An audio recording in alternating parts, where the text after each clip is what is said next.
I am in the middle of an interview with Dr. Jay Bhattacharya, which I conducted yesterday, 80 minutes. It's over at my podcast.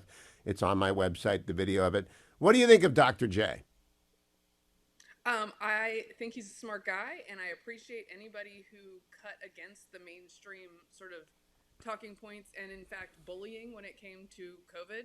And I know we're having this whole discussion about whether scientists are going to leave Twitter because people like Peter Hotez are being allegedly bullied by people who disagree with them. But the thing is that that kind of figure is untrustworthy because he didn't tell the truth to people, right? They didn't actually weigh the data when we needed them to, and instead they decided to bully people, and that is why people now don't trust them.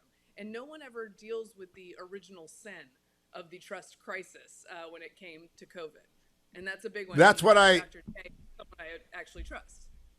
that's what I spent most of the time talking with him about is how do you rebuild the public health system trust? And it's an 80-minute conversation. I'm not going to summarize it, but I do believe that if a Republican wins, we're going to see Dr. Jay Bhattacharya running NIH, CDC, or perhaps HHS. I really do believe that, and I think that would be a first step towards getting people to listen again because he was an elegant, polite dissenter, and he put up with Yes. a lot of grief.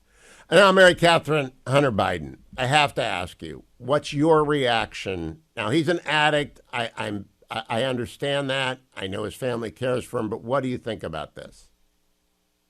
Uh, Look, I'm concerned not just with the taxes that he didn't pay or the gun charge. These things, I wonder whether I would get away with them and just get a plea deal. I do wonder that.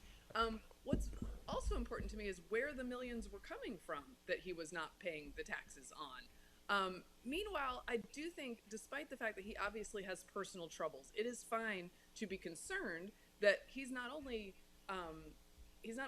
having problems himself, but he's traveling with the president. He's very close with the White House. He was staying at the place with the Corvette with classified documents. Like, it's okay to wonder whether this person being around and close and what he has access to might be a liability. In addition, he's not just doing the things to himself. He went to court this week to further his mission to disown this child that is biologically his and to have his child support payments lowered so that he doesn't have to support her as much as he did in the past when he was making these millions of dollars from where we don't know.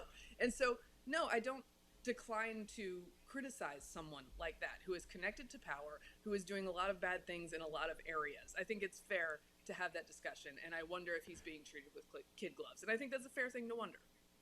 Bill Barr said last night he expects Merrick Garland to make a defense of this. Do you? I don't. I don't think Merrick Garland is going to. Merrick Garland is going to be rarer than the groundhog in Patuxent. I think it's wiser to stay with his mouth shut. I'd prefer he did the Trump version of this and just go out and talk about it everywhere and try to defend it. But I don't think he'll do that. Are you going to be talking about this on Getting Hammered, Mary Catherine? Yes, we are. The episode is out today. The news did us a favor by breaking before we recorded, so we can talk about Hunter Biden. Check it out. Oh, Getting Hammered, Vic Mattis and Mary Catherine Ham talking Hunter Biden to your heart's content. Go and get that. Mary Catherine, have a great week.